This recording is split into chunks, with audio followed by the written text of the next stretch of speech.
একটা হেয়ার কি পরিমাণ অবহেলা করলে বা অযত্ন করলে এমন দুর্দশা হয় সেটা মনে হয় এই চুলটা দেখলেই বোঝা যায়। এই চুলটা সেই রকম লেভেলের একটা ড্যামেজ হেয়ার যেটা একদমই আনহেলদি।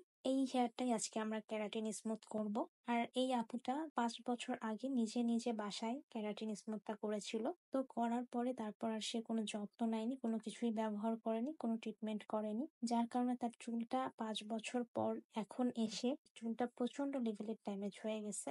আর তার চুলটা যেমন কার্লি তেমন গোছে আর একদমই আনহেলদি। তো এই হেয়ারটা আজকে আমরা এখানে ক্যারাটিন স্মুথ করছি। প্রথমে আপুর হেয়ারটা আমরা ওয়াশ করে নিয়েছিলাম, ওয়াশ করার পরে মেডিসিন অ্যাপ্লাই করে দেন আমরা এখন ড্রাই করছি। ক্যারাটিন রিবন্ডিং যেটাই করেন না কেন তারপরেও কিন্তু কিছু যত্ন চুলে নিতে হয়, ওইটার উপরই ছেড়ে দিতে হয় না যে আমি রিবন্ডিং বা ক্যারাটিন করেছি আমার আর কিছুই করা লাগবে না।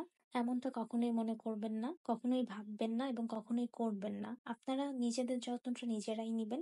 আপনাদের ক্যারাটিন করার পরে পার্লারে এসেই যে ট্রিটমেন্ট নিতে হবে এমনটা কিন্তু না। আপনারা কিন্তু বাসায় বসেও নিজেদের হেয়ারের যত্নটা নিতে পারবেন।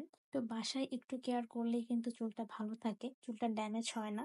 এইটুকু সামান্য কাজ করলে যদি আপনাদের চুলটা ভালো থাকে, আপনাদের পার্লারে আসা না লাগে, সেটা তো আপনাদের জন্যই ভালো। আপনারা ক্যারাটিন করেন বা রিবন্ডিং করেন, যেটাই করেন না কেন, বাসায় জাস্ট হেয়ারের টুকটাক একটা রুটিন করে নিবেন। এই রুটিন অনুযায়ী চলবেন, এই রুটিন অনুযায়ী আপনারা হেয়ারে যে কোনো প্রোডাক্ট ইউজ করবেন, দেখবেন আপনাদের হেয়ারটা এমনিই ভালো থাকবে, ড্যামেজও হবে না এবং একটা হেলদি হেয়ার থাকবে। এবং পরবর্তীতে যখন আপনারা রিবন্ডিং বা ক্যারাটিন যেটাই করেন না কেন, সেটাতেও কিন্তু আপনারা একটা ভালো রেজাল্ট পাবেন। সাপোজ মনে করেন আপনি একবার রিবন্ডিং করেছেন, করার পরে আপনি চুলে কোনো যত্নই নেননি, তখন কিন্তু আপনার চুলটা ড্যামেজ হয়ে যায়। পরবর্তীতে যখন আপনি আবার রিবন্ডিং বা ক্যারাটিন করবেন, তখন কিন্তু প্রপার ভালো একটা রেজাল্ট কিন্তু আপনি পাবেন না, কারণ আপনার চুলটা আগে থেকে আনহেলদি হয়ে গেছে, ড্যামেজ হয়ে গেছে। এর জন্য কিন্তু আপনাকে প্রপার একটা যত্ন নিতে হবে। যত্ন নিলেই কিন্তু নেক্সট টাইমও আপনি একটা ভালো একটা রেজাল্ট পাবেন। তাই চুলের ক্ষেত্রে একদম অবহেলা না করে যত্ন নেবেন, আপনাদেরই ভালো এবং আপনারাই একটা ভালো রেজাল্ট পাবেন। তো এটা হচ্ছে আপুর ফাইনাল রেজাল্ট।